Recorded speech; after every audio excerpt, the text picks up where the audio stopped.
Um, have you ever watched, for example, the Olympics?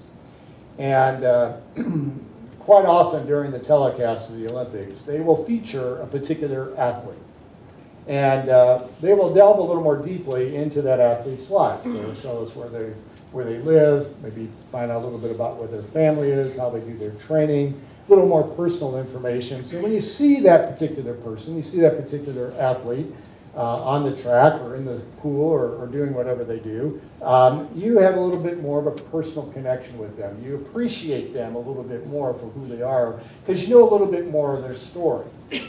I feel like to some extent when we read through the Bible and we read the cast of characters in the Bible, it's a little bit like the Olympics. We have this question, well, that's all well and good, but who are these people? Who were they? So for the time being, decided that at certain times during the course of the year, we're going to peel back the layers of at least a few of the biblical characters and simply see if we can get a better handle on who are they. We're not going to talk so much about what they did or what they taught, but try to peel back the layers of that and ask the very simple question, who were they? And what made them tick? And what relationship or similarity do I have with a character that lived, a long time ago? The newest characters in the Bible lived and died some 2,000 years ago. It'd be very easy to sense that maybe we really don't have much of a relevant relationship or situation that relates to those. And I would hope that as we peel back the layers and look at a few stories, well, maybe we would find there's some commonality, and maybe their story would have an impact on our story in such a way that we would have a better handle on our own life and walk of discipleship. So for the next few weeks, we're going to pick one, and in this case, we're going to pick the Apostle Peter. Now, I picked one that a lot of people have heard of. Peter's a fairly prominent personality in the New Testament. Very prominent personality in the Gospels, very prominent personality, particularly in the early stages of the history of the church, as recorded in the Acts of the Apostle in the Bible. He actually wrote a couple of letters that we have recorded. So he's a fairly prominent one, and I've picked a fairly prominent one for this reason. I think because he is prominent, maybe we've never really asked the question, what do Peter and I have in common? And so over the next few weeks, I'd like to suggest that we may have a lot more in common with Peter than we may think of. And so today we're going to see if we can really begin to peel back the layers and understand this guy a little bit more and what he has to say to us. As we do so, I want to recognize the fact that, we're going to be moving around a little bit, different portions of the gospel, because the four gospels, Matthew, Mark, Luke, and John, do talk about Peter, but some include stories from Peter's life that others don't, and vice versa. They're all true, but some just chose to include aspects that others didn't. So bear with me as we move around a bit, even today. And also recognize that when we do this, Peter, in some ways, is not the only character that we're going to be touching on. Peter's life was not a life lived in isolation, but he's certainly one that we can focus on. So today, let's talk about origins a little bit. Where did Peter come from? Some of us have a familiarity with Peter because we've read his writings, we've heard his stories. We know he was a great leader in the early church. But how did he get to be a great leader? Where did all that start? Where were the seeds? Where did this guy come from? Well, to begin with, allow me to read and answer that question. The earliest reference we have to Peter is in the first chapter of John's Gospel, where he writes these words. The next day, John saw Jesus coming toward him and said, "Look, the Lamb of God who takes away the sin of the world. He is the one I was talking about when I said, 'A man is coming after me who is far greater than I am, for he existed long before me.'" Excuse me, I'm in the wrong passage. Let's start over. Whoops. Trying to figure it out. Okay, we're good. Sorry about that. I'm rusty. Vacation. I'm sorry. Okay. The following day, John was again standing with two of his disciples. And as Jesus walked by, John looked at him and declared, "Look, there is the Lamb of God." When John's two disciples heard this, they followed Jesus. Jesus looked around and saw them following. "What do you want?" he asked them. They replied, "Rabbi," which means teacher. "Where are you staying?" "Come and see," he said. It was about 4 o'clock in the afternoon when they went with him to the place where he was staying, and they remained with him the rest of the day. Andrew, Simon Peter's brother, was one of these men who heard what John said and then followed Jesus. Andrew went to find his brother, Simon, and told him, "We have found the Messiah," which means Christ. Then Andrew brought Simon to meet Jesus, and looking intently at Simon, Jesus said, "Your name is Simon, son of John, but you will be called Cephas," which means Peter. The next day, Jesus decided to go to Galilee. He found Philip and said to him, "Come, follow me." Philip was from Bethsaida, Andrew and Peter's hometown. Now, just a couple of general observations before we move forward. Peter's first encounter with Jesus, he wasn't Peter, he was Simon. God tells him, I'm not sure what Peter's thinking at this point, but he says, "Look, your name is Simon. From now on, it's going to be Cephas," which in the language of the day literally meant Peter, which is the word for rock. Now, later on in Peter's life, and we will get to this passage, but we're not going to deal with it directly today, Jesus is going to refer to Peter as a rock, and basis on that statement, he says, and it is on that rock, he says that he will build his church. And so we've titled this series Upon This Rock, because of all the interesting people in the Bible that Jesus would call a rock, Peter might be the least likely. We'll see some of that today, more ahead. You see, in the ancient world, names were chosen pretty carefully. Now, I'm not suggesting that you didn't choose carefully for your children's names, but it was most customary to choose a name not because they liked the name per se, but because of what the name meant. It was the meaning behind the name that people were after. And it was that meaning which was to give a certain sense of purpose and direction and endowment to the life of the person who had that name. To change a name represented a change in the course of life. You just didn't go down to the courthouse and change your name because you didn't like it. I didn't do that sort of thing. God here, through Christ, says, "Peter, things are about to change for you." And it's represented by the fact that I'm changing your name. Now, whatever Peter thought, whatever people may or may not have said to Jesus at that point, it's not recorded. We don't know. But we do know this, that God was saying to Peter, "Peter, some things are going to change."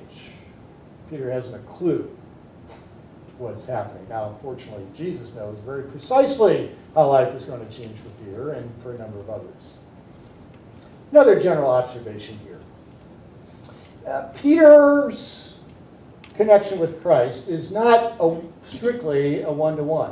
Did you notice that Peter had to be found?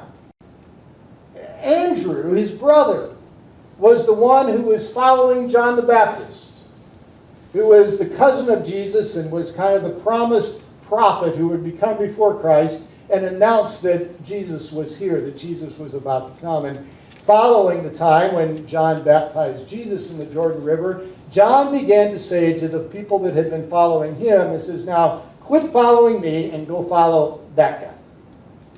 That's the ultimate person you need to follow. That's who we're all following. Not just you, not just me. But so now your attention needs to shift and follow Christ." And as he begins to do that, obviously they know each other. Now it's interesting, the three people in this passage that are specifically mentioned that begin to follow Christ all know each other. Two of them are brothers, Andrew and Simon, now Peter. They know each other. And then Philip comes along because Andrew continues his little missionary expedition. And we find out that the new guy, Philip, is from the same hometown. So these guys all knew each other to begin with. And so one of the things we learn about Peter here is that, later on, if you've read the life of Peter, he seems larger than life. He's just an ordinary guy at this point.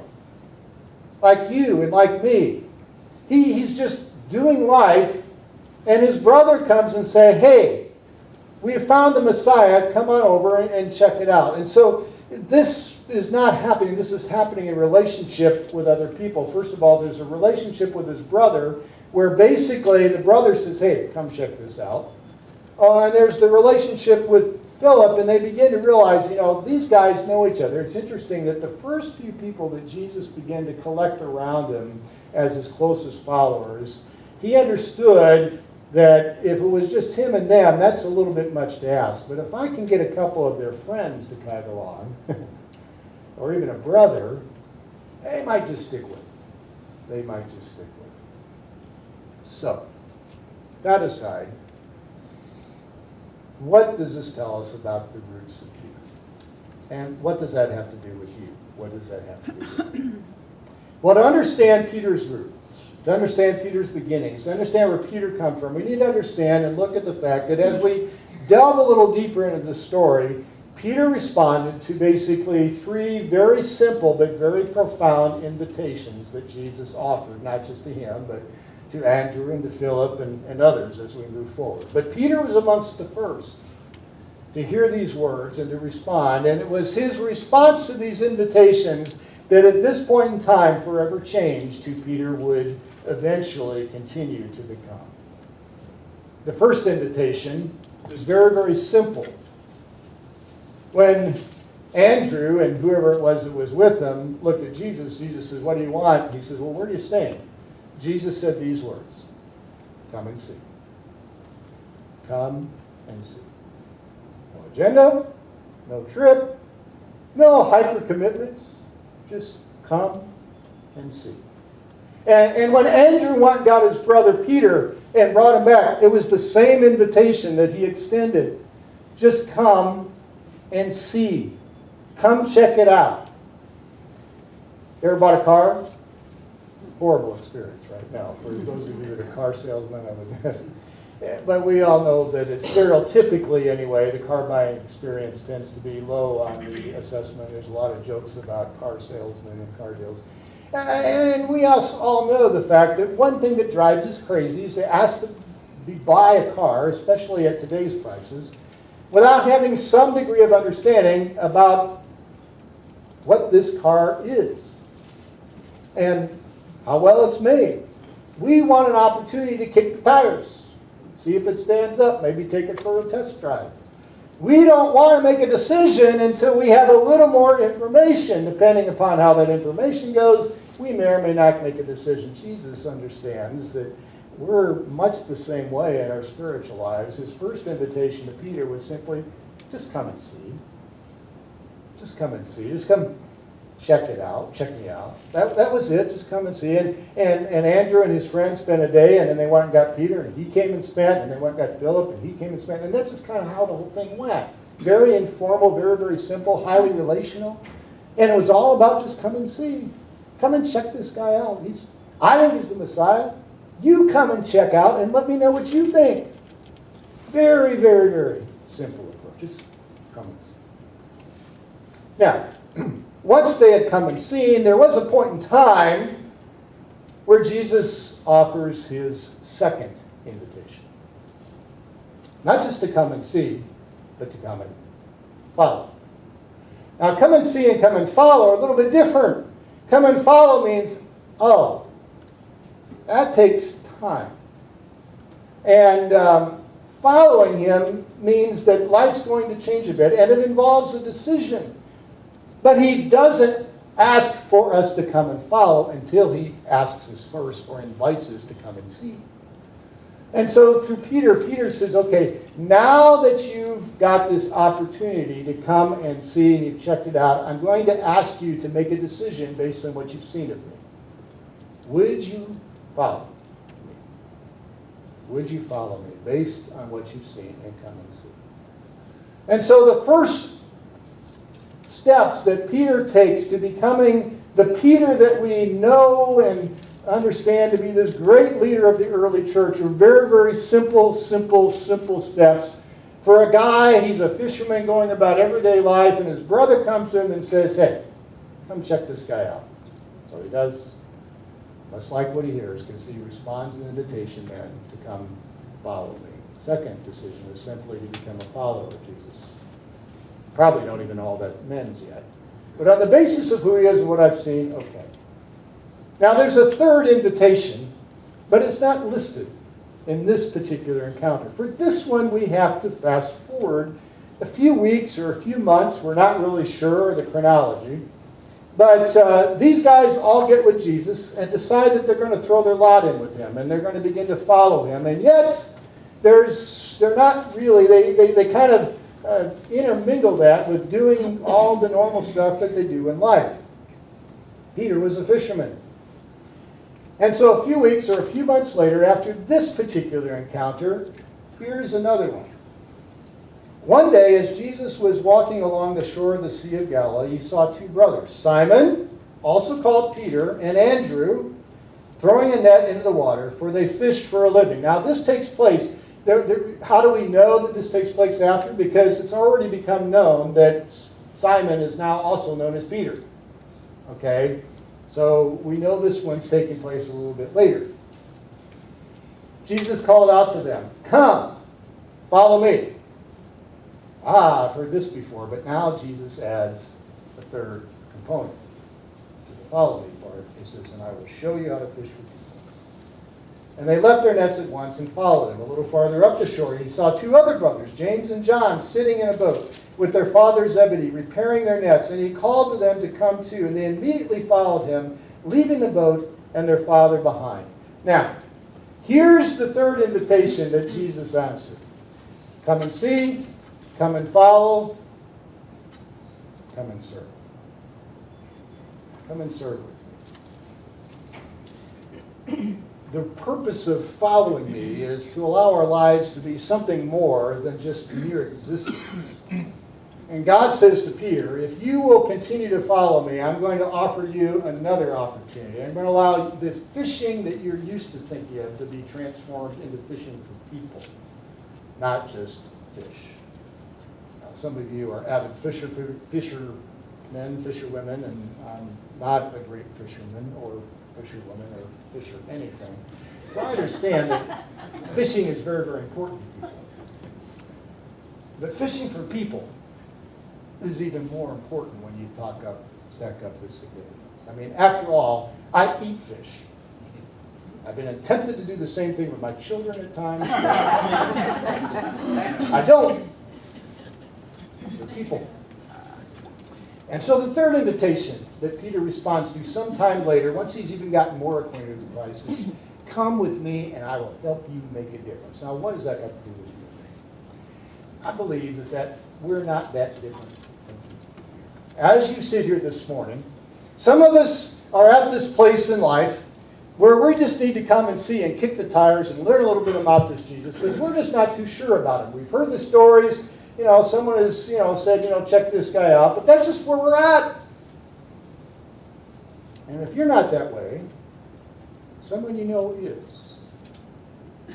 Someone you know is. So the question then becomes, what I want to tell you is if that's where you're at, cool. Just spend some time and kick the tires with us. That's all we do. And if you know somebody like that, you might say, hey, I've got this Jesus I've been checking out. Why don't you come join me some weekend and check him out with me. No agenda. Don't have to make any decisions. If you want to let the offering plate go by, that's okay. I know that's heresy, finance team, but remember where people are at. Some of you have been checking it out, and you know what's coming. It's saying now's the time to say, okay, I'm going to trust Christ. And on the basis of that trust, I'm going to become one of his disciples too.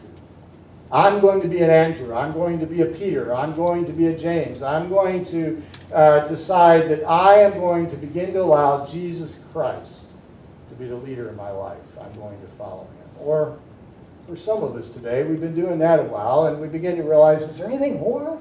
Is that it? I just come and hear the Bible and grow and get to know Jesus better. That's all good. But is there anything more? Yes, there is. You can help someone else do the same thing. You can be a fisher of people too, just like God did through Peter. You see, Peter was just an ordinary guy. He was no different. And it was the fact that Jesus, the key thing is when Jesus said to him, follow me. He says, I'll make you into a fisher of people. Everybody has a contribution to make in this great endeavor. Jesus uses the analogy of fishing. There's a number of others in the New Testament. This is one primary one. So who is Peter, and what does he have to do with you and me? Well, Peter, just an ordinary guy like you and me, who at one point in his life heard the invitation, just come and see. He was willing to take that step, and based on what he discovered, he said, you know what? I'm going to follow this guy. And as he began to follow, I began to realize that this guy can not only transform my personal life, but allow the conduct of my life to make a difference for others as well. That's really where Peter came from. Kind of like your story.